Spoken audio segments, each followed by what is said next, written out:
What's up, y'all? Shout out the new merch, man. It's here, it's here, it's here. Go ahead and go to thatman.store. That's thatman.store. And you can get the hand down, man down merchandise right now. Go ahead and click that, man. We appreciate y'all. That's cool. What's up, what's up, what's up, y'all? This is part 2 of the Isiah Thomas interview. Big Zeke is in the building, man. We are here. We are excited. Don't forget to like, comment, and subscribe. Shouts out to Underdog. Go ahead and click the link in the description. They're matching the first time deposit of up to $1,000. Use the promo code MARK. That's MARK, and they will also give you a specialty pick. Once again, man, show some love, like, comment, and subscribe to you, Pops. Let's do it. I want to know both of your thoughts on the changes to the All-Star game. It's going to be a new format. I don't know if you guys are both privy to it. If not, I can explain it. But if so, give me your thoughts. Oh, this guy's body language right away. Do I even have to answer?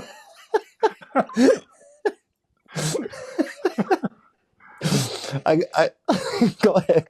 Just saying, what made the NBA and professional sports special is that the guys at the park can't do it. Now, all game is trying to emulate what they're doing on the streets, what they're doing at the YMCA, what they're doing at the... That's not how we... When you become a pro, they aspire to do what you do. We got it all backwards in the NBA right now. We trying to take it back to the park, how we used to play as kids. And the kids are saying, no, we trying to be like y'all in the NBA. And the NBA say, no, we want to be like y'all in the park. And the kids are saying, all right, well, I play NBA 2K then. Yeah, pretty much. Because we all the same. You're 100% right. My problem is if you, and I hate to sound like an old school, old head, like get off my lawn type guy. But if we went to the All-Star game, it was East versus West. You're going to have Magic, Bird, Jordan, Isiah having the discussion. We're going to compete. We're going to put on a show. The greatest players in the world, they're setting the standard. And the rest of us are going to abide by that standard. And we're going to compete, whether it's the All-Star game or it's Midsummer Night's Madness. It could be the middle of the summer. We know there's a certain period of time we're going to put on a clinic, but then it's going to be like, okay, time to put the kids to bed. We're going to play and compete at a high level. My problem in today's game is if you have the All-Star game, I can go get the highest jumping, most athletic dude in the streets, and he can get 40 in today's All-Star game because he's going to catch lobs and he's going to get dunks. And he's a fool if he thinks he can compete with those guys. But we're allowing it to be a sideshow instead of a platform where the best in the world put on a performance. And I agree with you. And that's the danger now, because the way the game is played and the attitude that they bring to the All-Star game, anybody now off the streets thinks that he can compete with the NBA. and they ain't wrong for thinking that way, because they've been allowed to think that way. I mean, Mark, when you was 25 years old, if a guard was playing against you and he was 38, what would you have done to that guard? It's on. It's on. See what I'm saying? It's on. We got 25-year-olds. LeBron James, I love him to death. He's great, done everything. But dude is 40. I'm just saying. If I'm 22 and I'm playing against a 40-year-old, dude, he got no shot. He got the only thing. Remember them old cats used to walk out on the floor, Mark, and they say, "Hey, man, take it easy on me tonight." Right? That's right.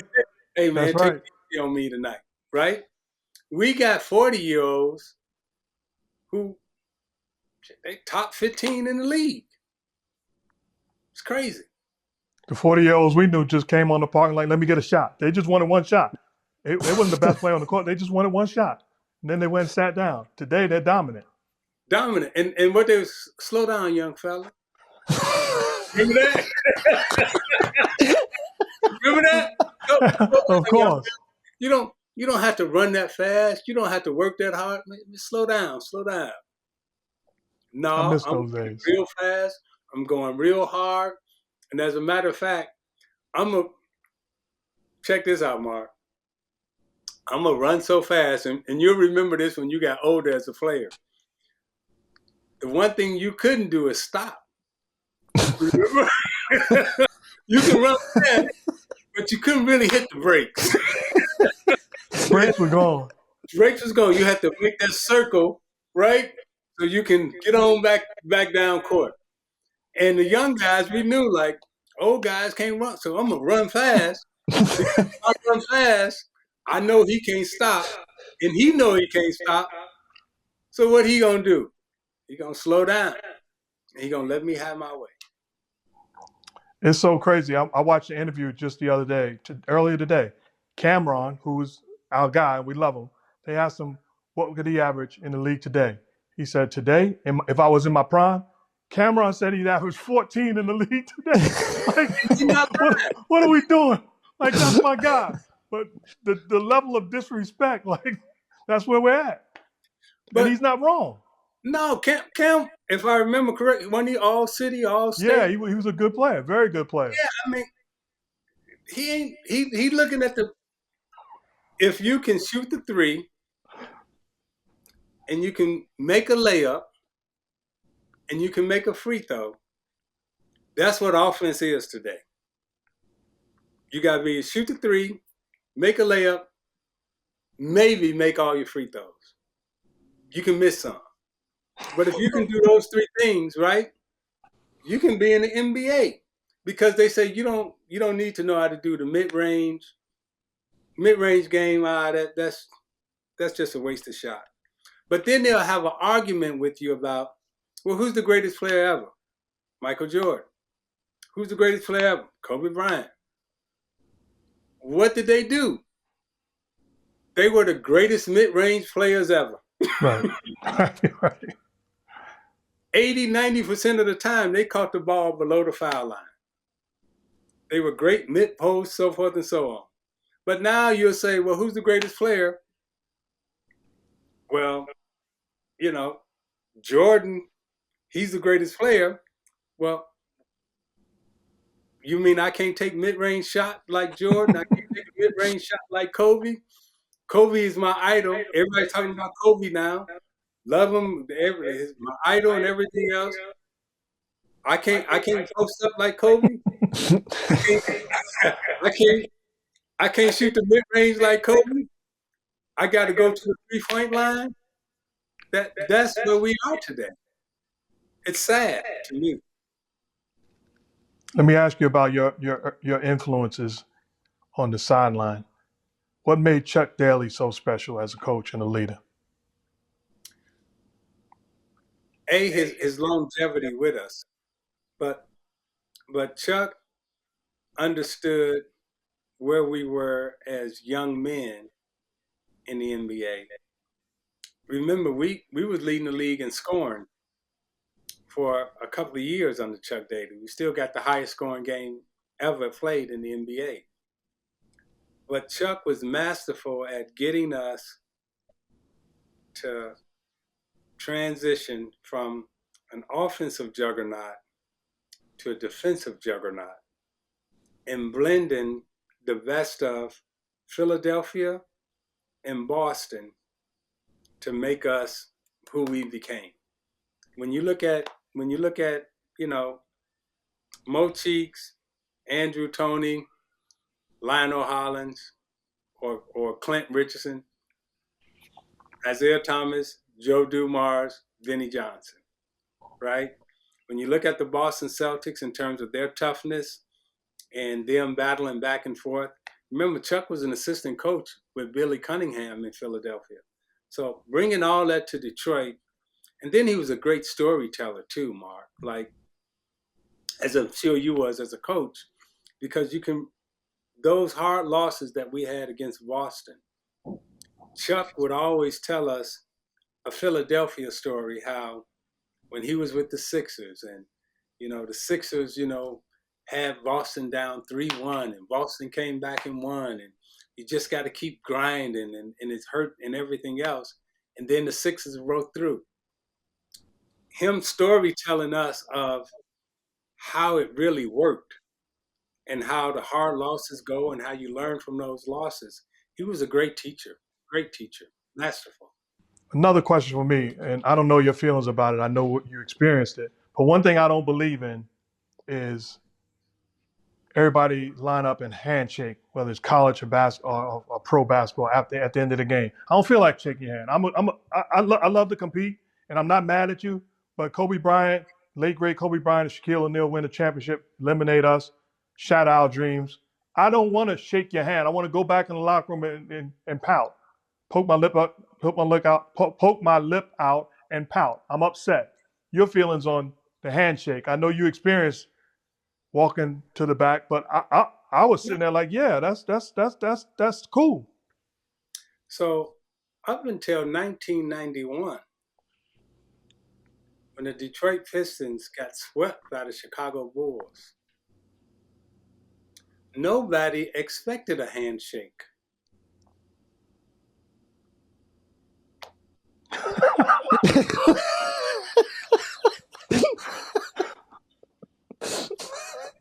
Now, Mark, tell me if I'm wrong now. So after 1991, and they said, oh, Isiah didn't shake Michael Jordan's hand, and Michael Jordan, oh, Isiah didn't shake my hand, and they was crying about not getting their hand shook. That's when everybody started, after 1991, shake your hand.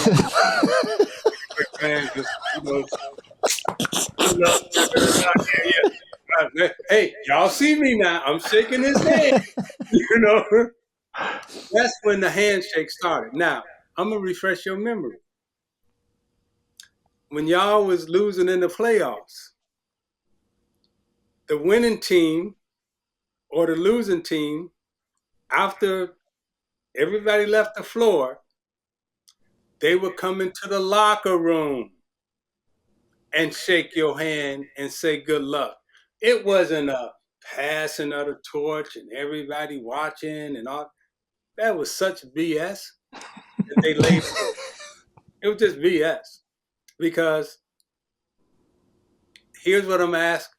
Anybody who's watching or anybody who remembers, go find me the picture of Magic Johnson and Larry Bird shaking hands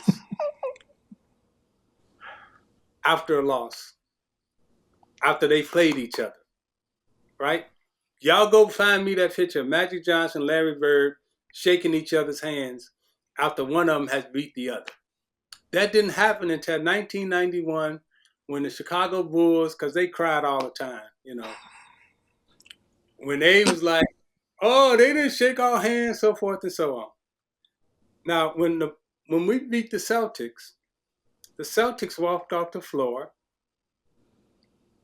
and we was happy that they had taught us so much, and they didn't need to be on the floor watching us celebrate. That was the respect that you gave to your opponent after you beat them. Now, if you notice, in the championship games or whatever, they had a trophy presentation out front so everybody can see. The losing team still goes into their locker room.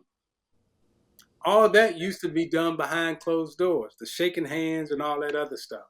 But, since the Bulls cried about it so much, now everybody, hey, look now, I'm not that guy. I'm not doing what, I'm shaking hands. You see me shaking his hand, right? I'm shaking his hand. You're not feeling you don't like the jersey swaps? Oh, now that I know how much them jerseys cost, I'll take a jersey. I wish I'd have got all them jerseys.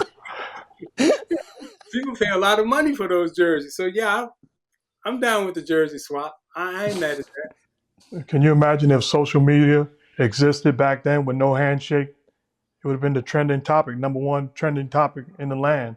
It wouldn't have been the trending topic because back then, didn't nobody shake hands.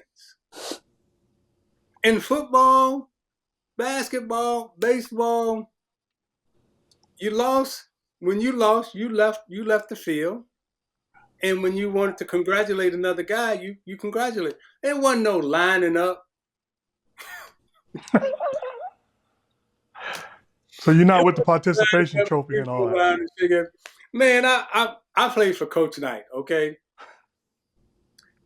Ain't no way in hell he would have let us line up after we done lost to another team and walk down and everybody shake. He wasn't shaking the other coach's hand. But now, that's not bad sportsmanship. Old school, now all jokes aside, old school was you played so hard, you put so much into the game, you are so hurt because you've lost. Old school winners understood the guy who lost, we need to let them gather themselves and cool down because, it's emotional. Losing hurts. And so you granted that guy the grace to get himself together before you had some type of public display. And you granted the champion the respect of doing it privately as opposed to making him, hey, again, we didn't want the Celtics to publicly shake our hand and pass it. No, they have been great champions for a long time, and they were all teachers. So we given them the grace and the understanding. It's okay. We never made a big deal about it. The Lakers never made a big deal about the Celtics not shaking their hand. The Celtics never made a big deal about the Lakers not shaking their hand. Philadelphia never made a big deal about. Mark, I never heard y'all make a big deal about, the Celtics didn't shake your hand. The only team in history that is still talked about today. Oh, they didn't shake our hand. Dude, y'all won 6 championships. You won 6. And you still hung up on didn't nobody shake your hand. Come on, man. Now you brought up the late great Bob Knight, and I actually just recently, our legendary college coach Lou Condesecca passed away a month away from his 100th birthday, and the impact that he had on me is incredible. But even though both of them are all-time great coaches, they had different styles, and quite honestly, I say this as respectfully as possible. I could never play for Bobby Knight. Just my brand of basketball and what I needed from a coach, I couldn't play for him. Why did it work so well for you? I'm going to say this to you, Mark. You could have played for Bobby Knight, and you would have been great. You would have been the equivalent to Quinn Buckner. Quinn Buckner played on the undefeated Indiana team. Quinn Buckner was a great leader, had a big brain, and was smart. Coach Knight liked smart people. This was his quote: "Dumb people get you beat."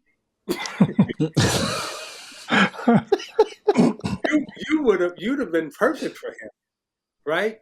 Now, when you look at your coach in terms of Carnesecca, right? The way he coached and the way he displayed his love for you and for your team, he did it publicly. And he let everybody know, this is my guy. Coach Knight was, in public, we got one job, and that's to annihilate keyword, annihilate the other team.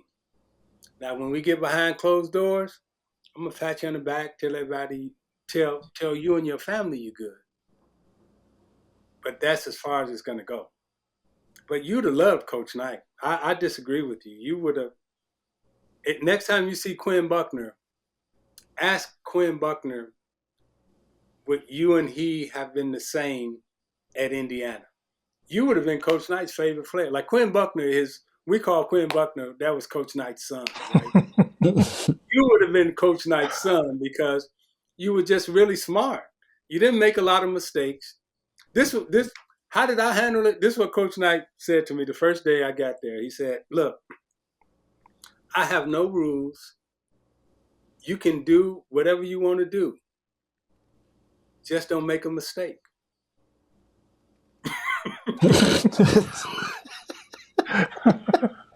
Real simple, right? He called me Pee Wee. He said, hey, look, you can shoot any shot you want. Just don't miss.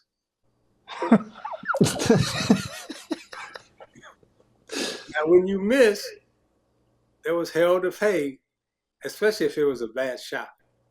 And if you made a turnover, there was hell to pay, especially if you misread the situation. But if you missed a good shot, all right, don't do it again. That's why you saw Indiana players, when they played for Coach Knight, all of them was like this.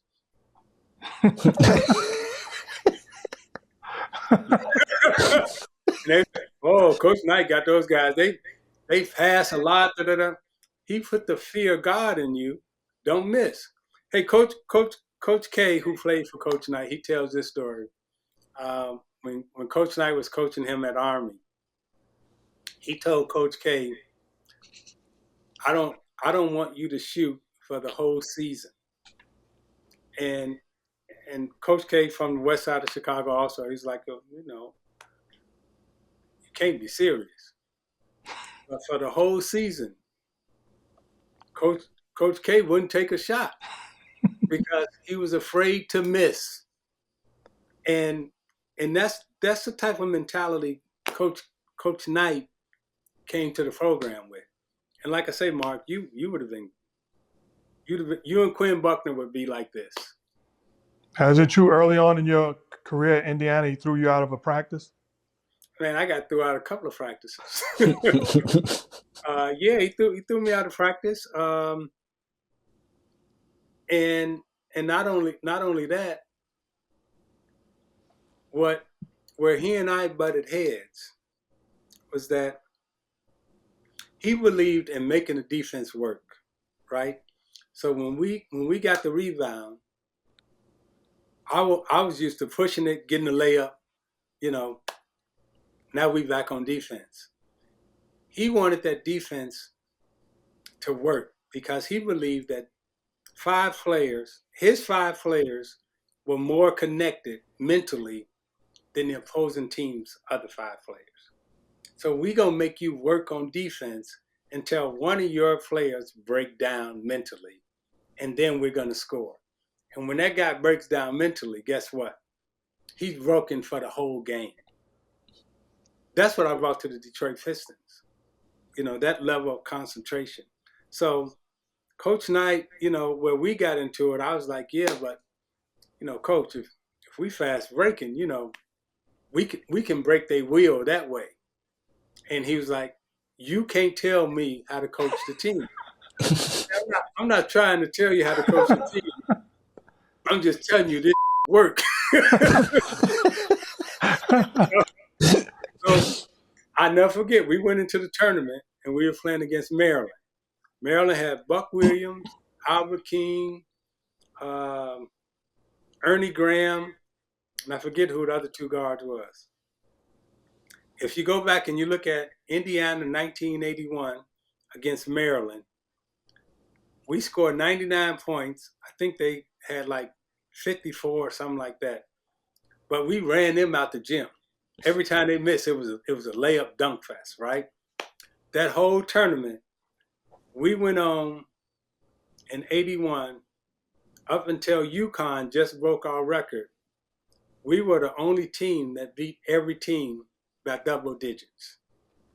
North Carolina was our closest game, and we beat them, I think, by 12 or 13. But we were running up and down the court, and all fast break. That's what started killing people. Wasn't Ray Tobin on your team? Ray Tobin, Landon Turner, Randy Whitman, Ted Kitchell, Jimmy Thomas, Tony Brown, Steve Risley. Man, we was a machine. We were. Ray Tobin played with me. They was running and dunking. Ray Tobin played with me with the Knicks, and he was the greatest warm-up dunker of all time. Yes. Like if you just watched 20 minutes before the game, you're like, that dude there is the best player on the court.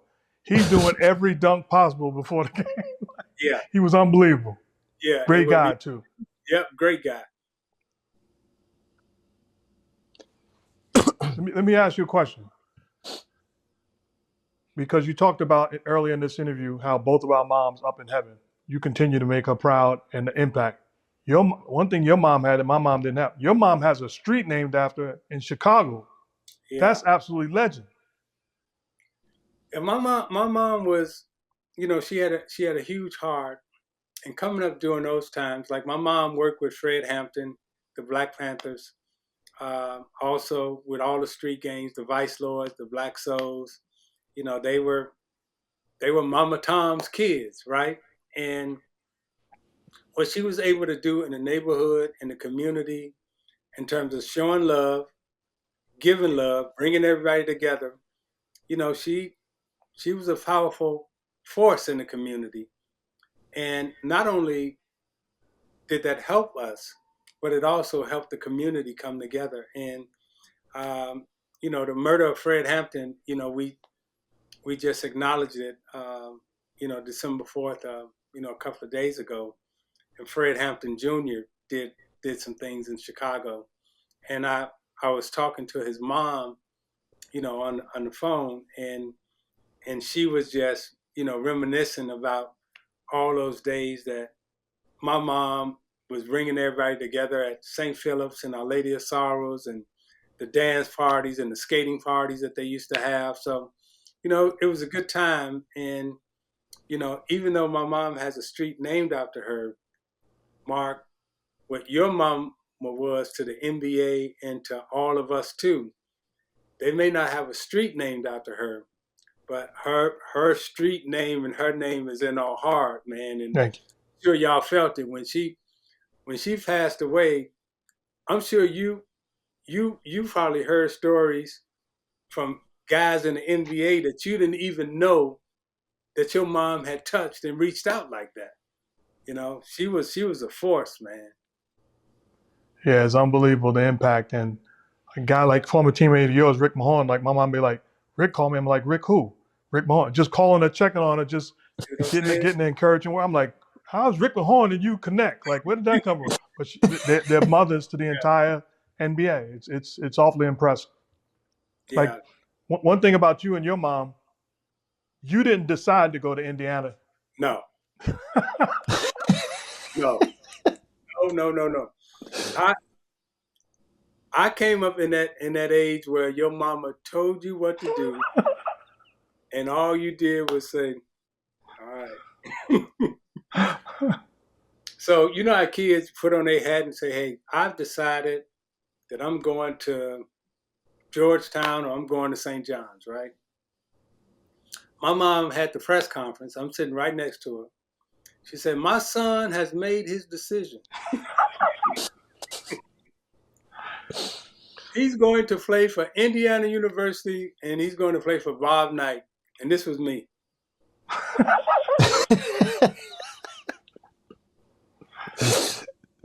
That was it. So you had no clue prior to that? Oh, I had a clue because her and my sister. So on the recruiting visit, Bob Knight comes to the house. And this is who he walks through the door with. Quinn Buckner and Wayne Embry. And my mom and my sister was like, "See, Junior, them the kind of men you want to be like." Not these guys, running on the street. Wayne Embry, Quinn Buckner. Quinn had on suit and tie. Wayne suit and tie. I'm like,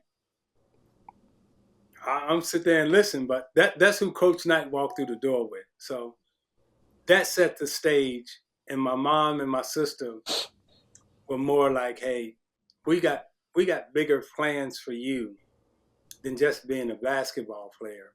There's a certain type of person and a certain kind of man we want you to grow up to be. And these are the type of role models that we want you to see and have. And Coach Knight, he played right into it. I remember Coach Knight like cursing me out and everything else, one practice. And then he said, I know you're going to call your mama. He said, I just want you to know, I talked to her this morning, and that's why I do this to you.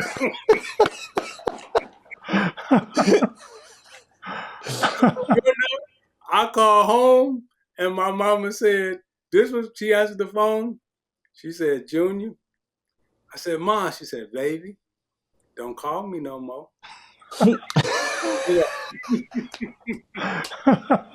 was it.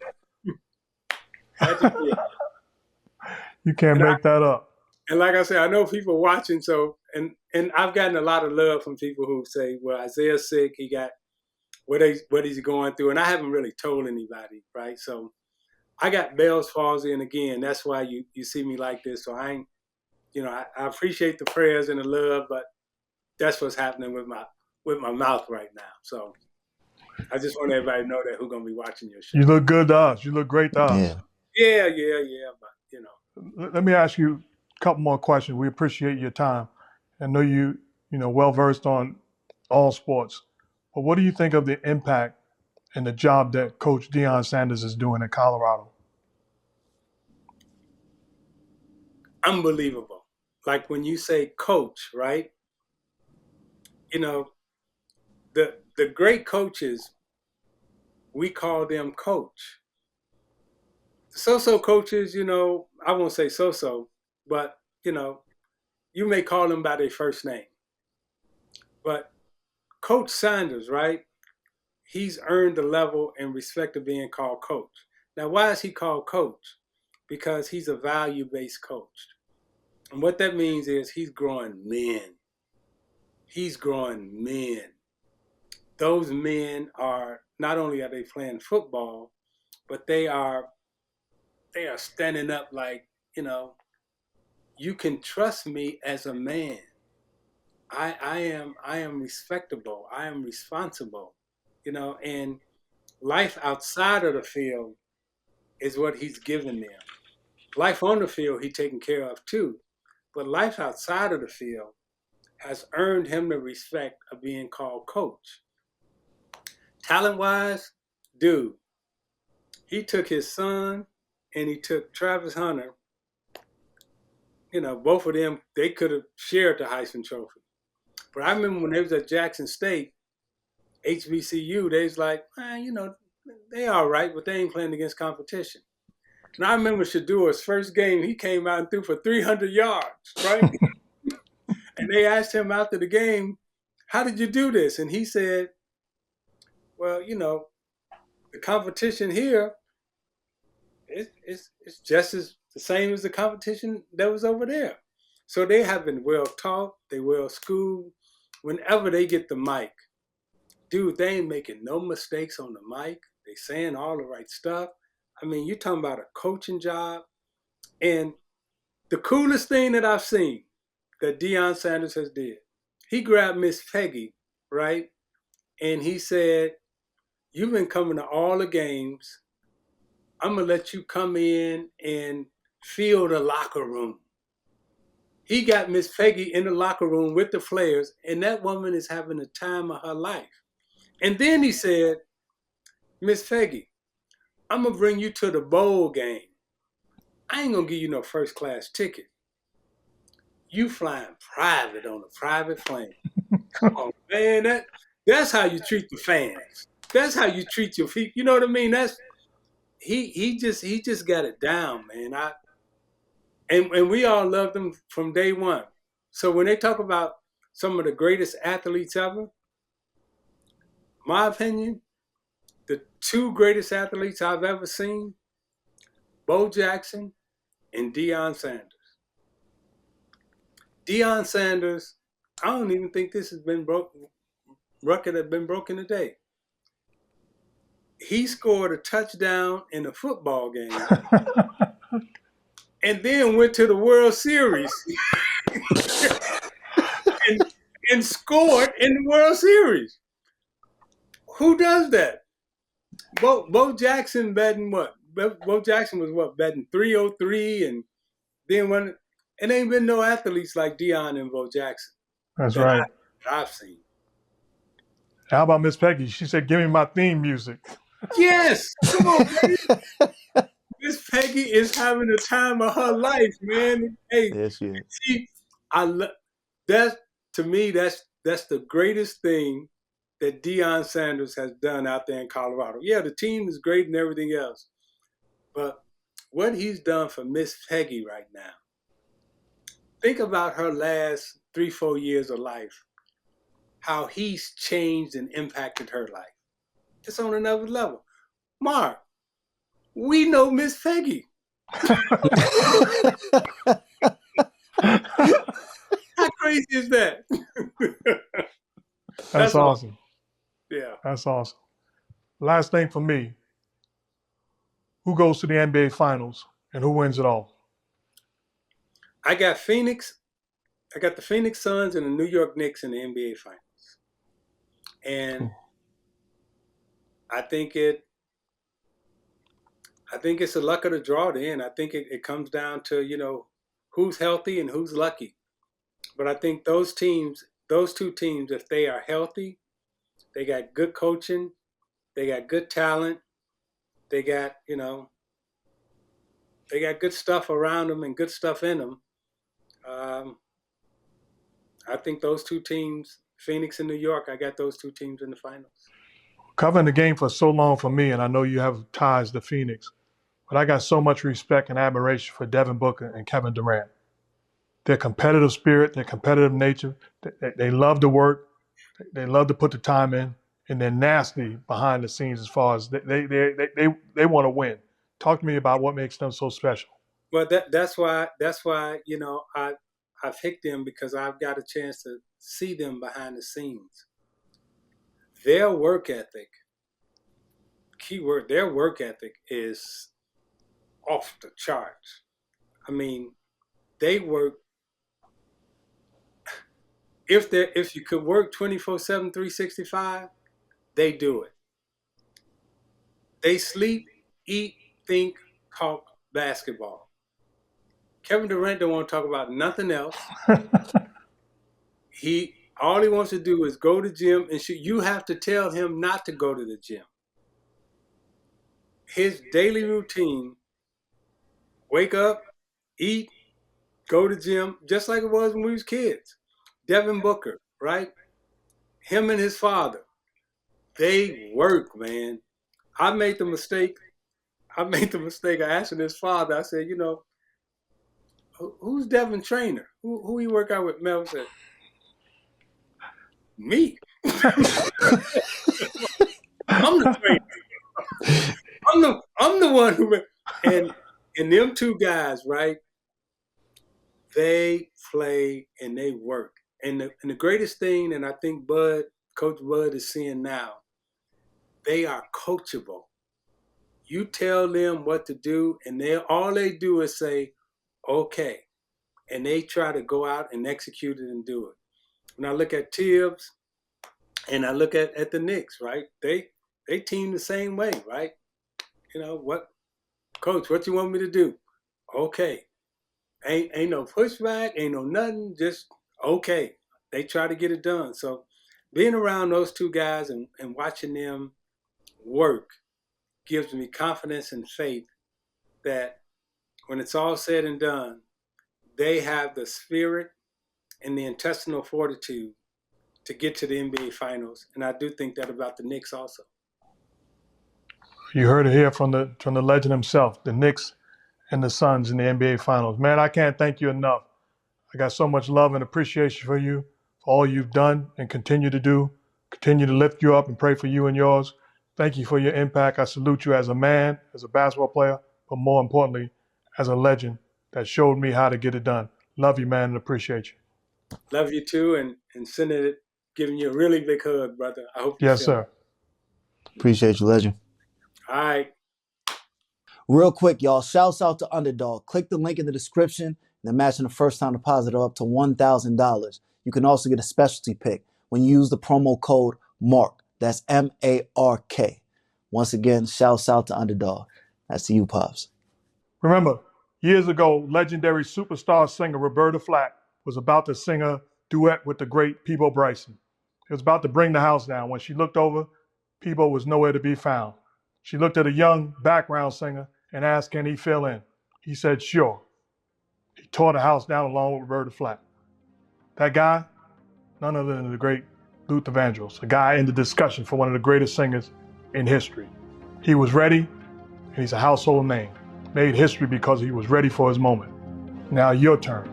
Are you ready to make history? Are you ready to be recognized as possibly a GOAT? It's time to sing. Blessings.